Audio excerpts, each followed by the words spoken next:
লক্ষ্মীপুরে অবৈধভাবে প্রস্তুত ৬টি ভোটের সিলসহ এক জামাত কর্মীকে আটক করেছে পুলিশ। এই ঘটনায় ২ জনের বিরুদ্ধে মামলা করেছে পুলিশ। আটক ব্যবসায়ী সোহেল রানাকে গ্রেপ্তার দেখানো হয়েছে, আর অভিযুক্ত হিসেবে নাম এসেছে স্থানীয় এক জামায়াত নেতার। পুলিশ জানায়, গোপন সংবাদের ভিত্তিতে একটি প্রিন্টিং দোকান থেকে ১৬ ঘর বিশিষ্ট ভোটের সিল, কম্পিউটার ও মোবাইল জব্দ করা হয়।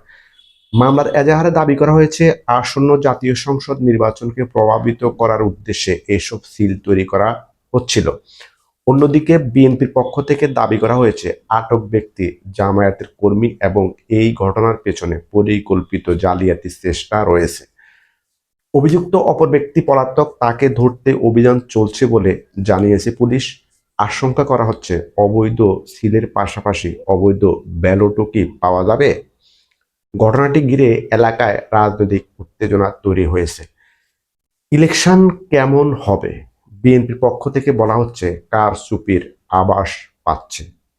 স্বয়ং তারেক রহমান বলেছেন, মোনাফেকের দল গোপনে নকল ব্যালট পেপার বানাচ্ছে এবং নকল সিল বানাচ্ছে।